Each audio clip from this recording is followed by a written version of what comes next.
अस्सलाम वालेकुम, मैं हूँ मरियम नवाज़ और आज व्लॉग में कुछ बात करेंगे लापता अफराद से मुतालिक। सुप्रीम कोर्ट ने लापता अफराद का मामला उठा तो लिया है और साथ ही आज बलूच शुरा का जो मार्च है जो कि इस्लामाबाद आया, उन पर तशद्दुद हुआ, उसको भी सुप्रीम कोर्ट में जो लापता अफराद के मामले पर कार्रवाई चल रही है उसका हिस्सा बना लिया गया है। कैसे बनाया गया है ये आपके सामने रखूंगी। उसके अलावा आज सुप्रीम कोर्ट ने चंद चीज़ें वाजे कर दी और वो ये कि पाकिस्तान तहरीक इंसाफ के जितने लोग पिछले 1 माह में यानी 9 और 10 मई के वाक़यात के बाद गायब हुए और फिर वापस आए और फिर उसके बाद उनके से मुतालिक जो कुछ हुआ और फिर ये जो पिटीशन आई, सुप्रीम कोर्ट ने लाइन खींच दी है कि हम उनसे मुतालिक केस को नहीं देख रहे। ये मामला कैसे आया ये भी आपके सामने इस वीडियो में आगे चल के रखूंगी। तो सबसे पहले ये कि आज लापता अफराद से मुतालिक मुख्तलिफ जो दरख्वास्तें दायर है सुप्रीम कोर्ट में, जिनमें एतजाज़ एहसन की भी दरख्वास्त है, आमना मसूद जंजुआ की भी दरख्वास्त है, उन तमाम तर दरख्वास्तों पर समाअत शुरू हुई। तो पहले शुएब शाहीन रोस्टम पर आए और ज़ाहिर है कि पूरी जो थ्रू आउट हियरिंग थी वो पहले कुछ पीटीआई से मुतालिक और बाद में फिर आमना मसूद जंजुआ के रोस्टम पर आने के बाद लापता अफराद का जो मामला है उससे मुतालिक हुई। उसमें रियासत से क्या कुछ कहा गया वो भी बताऊंगी, लेकिन आखिर में यानी बिल्कुल जब केस ख़त्म हो रहा था तो उस वक्त चीफ जस्टिस काजी फैज़ ने ये कहा कि शुएब शाहीन ने गुज़िश्ता रोज़ अदालत के सामने ये यकीन दहानी कराई थी कि वो बलोच मुजाहिरीन जो कि आए और उनको जबर का निशाना बनाया गया, उनसे मुतालिक एक दरख्वास्त दायर करेंगे। लेकिन चीफ जस्टिस ने कहा कि कोई दरख्वास्त दायर नहीं की गई, तो अब हम खुद से यानी सुप्रीम कोर्ट खुद इस मामले को टेकअप करिए और इस मामले को देखेगी। चीफ जस्टिस ने बड़े वाज़े अल्फाज में अब ये कह दिया है कि जो बलोच मुजाहिरीन हैं उनके ऊपर अगर रियासत तशद्दुद कर रही है और वो समझती है कि वो किसी एहतजाज का रास्ता तशद्दुद से रोक सकती है, तो ऐसा नहीं हो सकता। चीफ जस्टिस ने कहा कि आप किसी भी पुरअमन मुजाहिरा करने वाले शख्स को उसके एहतजाज के हक से नहीं रोक सकते और ये भी कहा कि जो मुजाहिरीन आए हैं उनसे मुतालिक रियासत की पॉलिसी ये नहीं होनी चाहिए कि उन्हें डंडे मारो। यानी चीफ जस्टिस काजी फैज़ को मुकम्मल तौर पर इदराक है उस पूरी सिचुएशन का जो पिछले 1-2 हफ्ते से वफाकी दारुल हुकूमत में हो रही थी, जो बलूच मुजाहिरीन के साथ हो रहा है। और फिर time to time Baloch camp से हमें ये खबरें मिलती हैं कि आज उनके ऊपर हमला हो रहा है और कल उनके ऊपर हमला हो रहा है, तो अदालत उसके ऊपर आंखें बंद करके नहीं बैठी। लेकिन दूसरी जानिब पाकिस्तान तहरीक इंसाफ के गिले ही कुछ और हैं। यानी लापता अफराद का जो मामला है वो एक संजीदा मामला है, वो इस पाकिस्तान में दहाइयों से चलता आ रहा मामला है। लेकिन पाकिस्तान तहरीक इंसाफ को पिछले 1 साल से ये महसूस होने लगा है कि अब तो उनके अफराद भी लापता हो रहे हैं। जो पाकिस्तान तहरीक इंसाफ ये कहा करती थी कि कोई लापता नहीं होता, ये सब ड्रामे हैं, नज़रों में आने के लिए सहाफ़ी खुद को मार पड़वा लेते हैं या थोड़ी देर के लिए गायब हो जाते हैं और फिर खुद ही वापस आ जाते हैं। अब उस पाकिस्तान तहरीक इंसाफ को ये आइडिया हो गया है कि ऐसा नहीं होता। जब जबर होता है और वो रियासती जबर होता है तो वो एक्चुअली होता है। और पाकिस्तान तहरीक इंसाफ इसी मुतालिक एक बड़ी मुफस्सिल पिटीशन सुप्रीम कोर्ट में लेके आई आर्टिकल 184(3) के तहत। एतजाज़ एहसन ने वो पिटीशन दायर की, उसके अंदर बेशक बलोच मुजाहिरीन का भी जिक्र है, सहाफ़ी इमरान रियाज का जिक्र है, पाकिस्तान तहरीक इंसाफ के मुख्तलिफ रहनुमाओं का जिक्र है। लेकिन जब अदालत के सामने मुख्तलिफ केसेस खुलते हैं या उनके फैक्ट्स रखे जाते हैं तो मुझे एक चीज़ का जो है वो एतराफ़ करना चाहिए कि हम सब कहीं न कहीं सोशल मीडिया के ऊपर जो बातें हो रही होती हैं, चाहे वो किसी भी सियासी जमात की तरफ से हो, चाहे वो किसी की जानिब से भी हो, हम उन तमाम पर्सपेक्टिव से अपने अंदर बहुत सारे नैरेटिव्स क्रिएट कर लेते हैं। हम ये समझते हैं कि सोशल मीडिया पर ये बात हो रही है, तो बिल्कुल ऐसे ही हुआ होगा। और अगर सोशल मीडिया पे पाकिस्तान तहरीक इंसाफ वाले ये कहते हैं कि उनके साथ बहुत ज़ुल्म हुआ, उनके साथ बहुत सी ज़्यादतियाँ भी हुईं।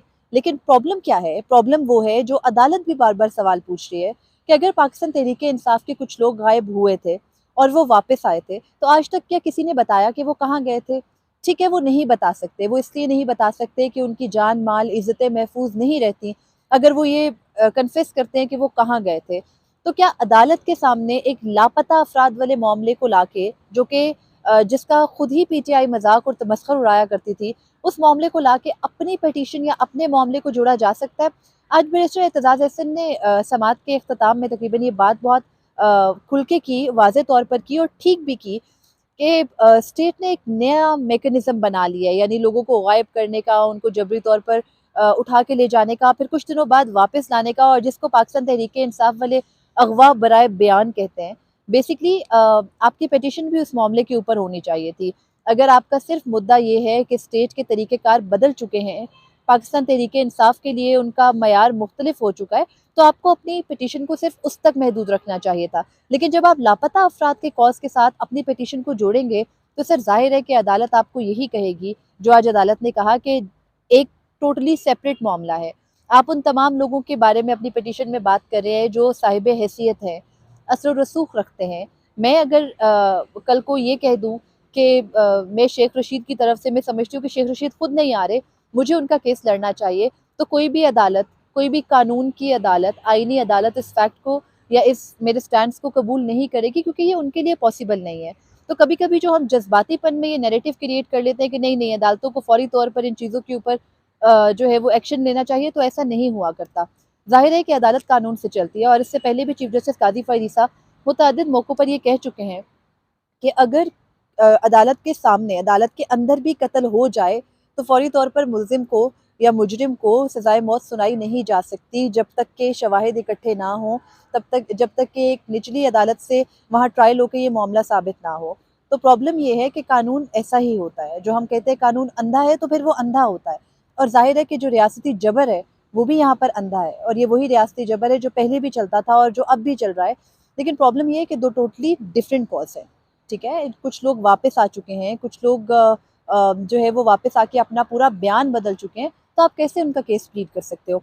आज जब केस की समाअत शुरू हुई तो शुएब शाहीन गुज़िश्ता रोज़ के मुकाबले में आज काफ़ी प्रिपेयर्ड भी दिखे, उन्होंने अपना केस अच्छे तरीके से प्लीड किया। लेकिन फिर सवाल यही था, उन्होंने जब ये बताया कि इमरान रियाज़ से मुतालिक और इमरान रियाज़ का वाक़या तब आया जब आज शुएब शाहीन ने मुख्तलिफ जजमेंट्स, क्योंकि अदालत को बतानी थी कि लापता अफराद से मुतालिक या किसी के अगवा से मुतालिक अदालत क्या-क्या फ़ैसले दे चुकी है।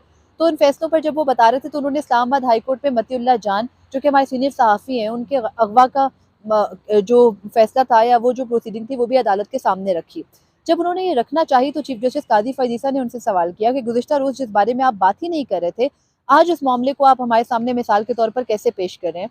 तो इस पर शुएब शाहीन ने कहा कि वो मतीउल्लाह जान का जो केस था, उस पर हुकूमत ने नोटिस लिया था और हुकूमती नोटिस पर मतीउल्लाह जान उसी दिन वापस आ गए थे, लेकिन उसके बरक्स इमरान रियाज़ पर कोई हुकूमती नोटिस नहीं हुआ, इसलिए इमरान रियाज़ 4 माह के बाद, साढ़े 4 माह के बाद वापस आए। तो चीफ जस्टिस ने उन्हें कहा कि नहीं, ऐसा नहीं हुआ था। मतीउल्लाह जान का जो अगवा की वीडियो थी वो आ गई थी और एविडेंस मौजूद थी और दस्तावेज़ी सूरत में भी एविडेंस आ गई थी और इस वजह से जो वो केस था वो डिफरेंट है इमरान रियाज़ के केस से। तो लेकिन उसके ऊपर शुएब शाहीन ने ये दावा किया कि इमरान रियाज़ के पास भी सीसीटीवी फुटेज मौजूद है। तो प्रॉब्लम शुएब शाहीन साहब के सामने अदालत ने भी रखा और वो क्वेरी हर एक के दिमाग में आती है कि इमरान रियाज़ के साथ जो हुआ वो ज़ुल्म है। आप किसी शख्स को सिर्फ़ इसलिए नहीं उठा सकते कि वो कोई मुख्तलिफ राय रखता है। लेकिन जब वो उठाए गए और वो वापस आए, अब तक भी उनको वापस आए भी 2 माह से ज़्यादा हो चुका है। उन्होंने किसी भी अदालत से शायद रुजू नहीं किया और अगर किया भी है, तो वो आज भी इस अदालत के सामने आके अपना केस प्रेज़ेंट कर सकते थे। लेकिन शुएब शाहीन ने ये कहा कि इमरान रियाज़ ये समझते हैं कि उनको सिक्योरिटी दी जाए क्योंकि उनकी जान को ख़तरा है, अदालत उनको सिक्योरिटी देगी तो वो आएँगे यहाँ पर। जिसके बाद चीफ जस्टिस ने ये कहा कि अदालत के पास कोई फ़ौज नहीं है कि वो किसी को सिक्योरिटी दे। हम एक ऑर्डर ही कर सकते हैं, लेकिन अगर कोई बंदा खुद नहीं आया हमारे पास तो हम उसको सिक्योरिटी दे के ऑर्डर करके कैसे बुलाएँ? और फिर चीफ जस्टिस ने ये भी कहा कि हम रेड कारपेट नहीं बिछा सकते किसी के लिए और ये वो इस तरह की बातें हुईं। लेकिन जस्टिस मुसर्रत हिलाली ने एक पॉइंट उठाया और वो इम्पोर्टेंट भी है। उन्होंने कहा कि जो खुद के लिए बात नहीं कर सकते, वो किसी और के लिए आवाज़ क्या उठाएँगे? यानी सहाफ़ी है, सहाफ़ी का काम दूसरों के प्रॉब्लम इश्यूज़ को रिपोर्ट करना भी है, उसकी ज़िम्मेदारियों, उसकी प्रोफ़ेशनल ड्यूटीज़ में आता है ये। तो अगर कोई सहाफ़ी अपने लिए आवाज़ नहीं उठा रहा, अदालत की जानिब से ये ऑब्ज़र्व किया जा रहा है, तो वो किसी और के लिए जो है किसी और के हक़ के लिए आवाज़ कैसे उठाएगा? और फिर वो ये भी कहती हैं कि अब तो उनको आए काफ़ी अरसा हो चुका, तो वो प्रेस कॉन्फ्रेंस करके बता दें कि वो कहाँ गए थे। अब अदालत में जब ये बातें होती हैं तो ये बहुत सिंपल लगती हैं। ऐसे लगता है जैसे अदालत शायद मज़ाक उड़ा रही है या पाकिस्तान तहरीक-ए-इंसाफ़ या दीगर लोगों को ये लगता है कि शायद कोर्ट को इन तमाम जो वो पेचीदगियाँ हैं इनका आइडिया नहीं है, लेकिन ऐसा नहीं है। अदालतों को मुकम्मल तौर पर इदराक होता है कि वो क्या बात कर रहे हैं, क्यों कर रहे हैं और ज़ाहिर है कि अब तो हर चीज़ लाइव टेलीकास्ट हो रही है, तो ये कैसे हो सकता है कि अदालतों को इससे मुतालिक आइडिया ना हो। लेकिन कुछ चीज़ें, कुछ हक़ाइक़ हम इसलिए भी नहीं देखना चाहते क्योंकि हमारे जज़्बात उन हक़ाइक़ पर हावी हो जाते हैं। तो आई थिंक कि अगर वो ऐनक जज़्बात वाली उतार के देखी जाए, तो थोड़ी-सी हिम्मत हम सबको अपने-अपने लिए करने की ज़रूरत है। ज़्यादतियाँ हो रही हैं और पाकिस्तान तहरीक-ए-इंसाफ़ के साथ जो कुछ भी इस वक़्त हो रहा है, वो बेशक बहुत बुरा हो रहा है और वो नहीं होना चाहिए। लेकिन उनके जो वकील हैं और उनके वकील की जो एक पूरी बहुत बड़ी फ़ौज है, उसको ये समझना चाहिए कि क्या वो अपनी पार्टी के साथ कुछ बेहतर कर रहे हैं, या फिर जब वो अदालतों में आते हैं और उनके केस तैयार नहीं होते, तो फिर वो जो हरकत यहाँ पर करते हैं, उसके बाद अदालतों से जो बेइज्जतियाँ आती हैं, वो पाकिस्तान तहरीक-ए-इंसाफ अपनी ज़ातियात के ऊपर ना लेके जाए। खैर आज आमना मसूद जज्वा को चीफ जस्टिस ने बुलाया रोस्टम पे, जब शुएब शाहीन साहब से बात ज़्यादा नहीं अपने केस के बारे में बन पा रही थी, और चीफ जस्टिस किसी भी सूरत मुतासिर नहीं नज़र आ रहे थे उनकी पिटीशन से, और उन्होंने ये भी आज कैटेगोरिकली कह दिया कि जो आपके पिटीशन के अंदर एतजाज़ एहसन को कहा कि जिन अफराद के नाम हैं, जिनमें एतजाज़ एहसन ने फ़ारूक हबीब का नाम लिया, सदाकत अब्बासी का नाम लिया, उस्मान डार का नाम लिया, शेख रशीद का नाम लिया, तो चीफ जस्टिस ने कहा कि हम उनसे मुतालिक केस नहीं देख रहे हैं। और वो केस इसलिए नहीं देख रहे हैं क्योंकि ये तमाम अफराद जो हैं वो असर रसूख रखने वाले हैं, और वो चाहें तो वो खुद अदालत आ सकते हैं। सो एक चीज़ साइड हो गई। अब मामला सिर्फ लापता अफराद से मुतालिक रह गया।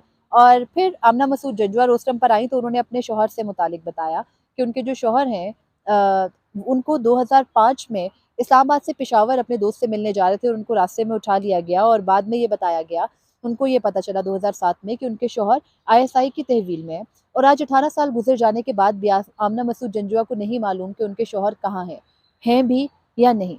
लेकिन जब ये मामला अदालत के सामने आया तो चीफ जस्टिस ने आमना मसूद जंजुआ से ये कहा कि आप तो सबके लिए आवाज़ उठाती हैं, तो आप हमें ये बताएं कि सबसे ज़्यादा लोग किस दौर में लापता हुए। तो उन्होंने बताया कि मुशर्रफ दौर में लोग लापता हुए, लेकिन आज तक लोग मुख्तलिफ जो लोग हैं उनको लापता करने का सिलसिला जारी है।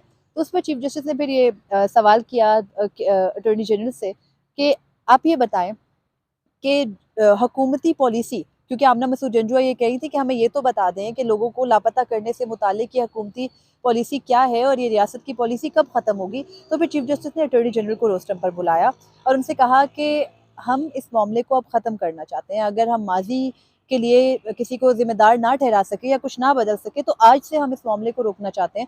तो चीफ जस्टिस ने कहा कि अगर अटॉर्नी जनरल को कि आप कोई स्टेटमेंट देना चाहते हैं इस बारे में, आप क्या statement on record of court दे सकते हैं कि आइंदा से कोई लापता नहीं होगा।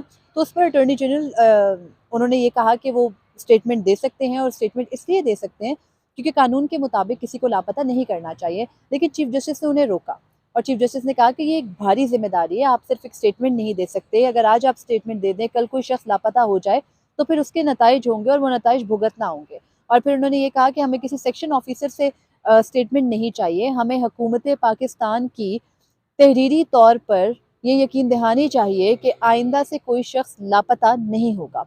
लेकिन ये मामला थोड़ा आगे ड्रैग होकर इसलिए भूल भाल गया कि जब लापता अफराद कमीशन का जिक्र आया।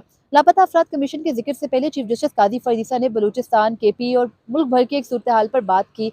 सेक्टेरियन वायलेंस का भी चीफ जस्टिस ने जो है वो जिक्र किया, और ये कहा कि बलूचिस्तान में एक बार ईरान जाते हुए कुछ ज़ायरीन थे और उनको कत्ल कर दिया गया था। वो 40 से ज़ायद या 34 या 40 के बीच में हिंसा है, इतने ज़ायरीन थे, और उनको मज़हब की वजह से सेक्टेरियन वायलेंस का शिकार कर दिया गया था, कत्ल कर दिया गया था। लेकिन तब बलूचिस्तान हाई कोर्ट में चीफ जस्टिस थे काजी फायदीसा, और वो नोटिस नहीं ले सकते थे क्योंकि ये हाई कोर्ट का इख्तियार नहीं है। फिर चीफ जस्टिस ने ये भी जिक्र किया कि जो 6 मजदूर वजीरिस्तान में कल जो है वो उनको कत्ल करके फेंका गया, उनका जिक्र भी किया। तो चीफ जस्टिस ने ये कहा कि ये मुल्क में एक मामला, एक तरीका चल रहा है। आज की समात में जो एक थोड़ा-सा इंटरेस्टिंग, या जिसे आप कह सकते हैं थोड़ा-सा confessing kind of a moment था, वो ये था कि चीफ जस्टिस काज़ी फ़रीसा ने ये कहा कि रियासत लापता करने की पॉलिसी अब बंद कर दे। यानी ही इज़ मोर और लेस कन्विंस्ड कि जो लोग लापता होते हैं वो रियासत करती है। यानी एक्सपेक्टेशन ये थी कि कहीं ये बात होगी कि कौन लापता करता है और हुकूमत आके कहेगी हम नहीं करते। लेकिन चीफ जस्टिस ने तो खुद ही कह दिया कि हम हुकूमत से यकीन दहानी कर लेते हैं। यानी ही इज़ श्योर कि जो लोग लापता हो रहे हैं शायद वो हुकूमतें करा रही हैं या रियासत। खैर, अब ये वाले पॉइंट के ऊपर तो कोई आया नहीं, मे बी नेक्स्ट हीयरिंग के ऊपर ये पॉइंट उठाया जाए। खैर आमना मसूद जंजुआ ने तो ये भी कहा, जब चीफ जस्टिस ने उनसे पूछा कि किससे हम जवाब मांगे आपके लापता शौहर का, तो आमना मसूद जंजुआ ने कहा कि आर्मी चीफ आसिम मुनीर से जवाब मांगे। और उसके बाद चीफ जस्टिस ने जब ये पूछा अटॉर्नी जनरल से कि कौन सी मिनिस्ट्री जो है वो आपको लगता है इसमें मुतलका है जिससे हम जवाब मांगे, तो अटॉर्नी जनरल ने वजारत दाखिला का कहा। तो चीफ जस्टिस ने कहा कि नहीं, वजारत दिफा बनती है, क्योंकि आमना मसूद जंजुआ का जो इल्ज़ाम है वो उन्होंने नाम परवेज़ मुशर्रफ का लिया, लेकिन उनके चेहरे पर एक स्माइल थी जो कि मुझे तो लगा कि शायद वो मीनिंगफुल थी, और वो शायद नाम नहीं लिया उन्होंने आर्मी चीफ का, लेकिन वो ये कहना चाह रहे थे कि ये दिफा का ताल्लुक है, तो हमें वजारत दिफा से जवाब तलब करना चाहिए। खैर उसके बाद वकील फैसल सिद्दीकी जो कि इस्लामाबाद हाई कोर्ट में मिसिंग पर्सनस केस में अमाइकस हैं, अदालती मुआविन हैं, वो भी आए और उन्होंने बताया कि लापता अफराद कमीशन को हाई कोर्ट का हुक्म था और लापता अफराद कमीशन के प्रोडक्शन ऑर्डर्स के बावजूद कई लापता अफराद नहीं छूटते। और उन्होंने कहा कि लापता अफराद कमीशन का मसला ये है कि इसके हुक्म पर कोई अमल दरामद नहीं करता। तो चीफ जस्टिस काजी फैज़ ईसा ने ये कहा कि जो लापता अफराद कमीशन है उसकी सरबराही कौन कर रहा है। उन्हें बताया गया कि वो जस्टिस रिटायर्ड जावेद इकबाल कर रहे हैं, उसके अलावा 2 जजेस, एक साबिक आईजी उसके रुकन हैं। रजिस्ट्रार जो थे कमीशन के वो भी अदालत में आए। खुदा जाने वो पूरे टाइम में हंस क्यों रहे थे, because there was nothing to laugh. लेकिन स्टिल खैर केस आगे बढ़ा। चीफ जस्टिस ने यह भी कहा कि क्या लापता अफराद कमीशन सिर्फ तनख्वाहें खाने के लिए बना है। फिर लापता अफराद कमीशन से तमाम जो वो केसेस करते हैं, जो भुगताते हैं, उनके फैसले करते हैं, उनसे मुतालिक जवाब मांगा गया है और ये कहा गया है कि लापता अफराद कमीशन फहरिस्त फराहम करे। लापता अफराद की जितने केसेस निपटाए गए तमाम तर तफसीलात अटॉर्नी जनरल को देंगे 10 दिन के अंदर लापता अफराद कमीशन वाले, और उसके बाद अटॉर्नी जनरल अदालत में एक स्टेटमेंट जमा कराएंगे जो कि कोर्ट ने उनसे मांगी है लापता अफराद की तफसीलात से मुतालिक, और उसके बाद अदालत ने कहा है कि हम ये मामला देखेंगे। अब इस तमाम तर चीज़ों के अंदर एक दफ़ा तो चीफ जस्टिस ने तमाम जो लोग अदालत में थे दरख्वास्त गुजार उन सबसे पूछा, एक रेफरेंडम आज भी अदालत में हुआ कि बताएं आपको लापता अफराद कमीशन पे कोई एतराज़ है, आपको कोई है, और सब लोगों ने कहा कि हम लापता अफराद कमीशन से नाखुश हैं और कमीशन कुछ भी नहीं कर रहा। और उसके बाद ये भी कहा एतजाज़ एहसन ने कि उनकी तजवीज़ है कि किसी हाजिर सर्विस जज की सरबराही में कमीशन बना दें और वो जो है वो ये तमाम तर लापता अफराद का मामला देखे। तो चीफ जस्टिस ने कहा कि हाजिर सर्विस जज तो अवेलेबल नहीं हो सकता, पेंडिंग केसेस हैं ये वो। लेकिन उसके बाद एतजाज़ एहसन ने ये चीफ जस्टिस को कहा कि नाराज़ ना हो, लेकिन रिटायर्ड जज की बात कोई नहीं सुनता, यानी जस्टिस रिटायर्ड जावेद इकबाल के फैसलों पर अमल ही नहीं होता।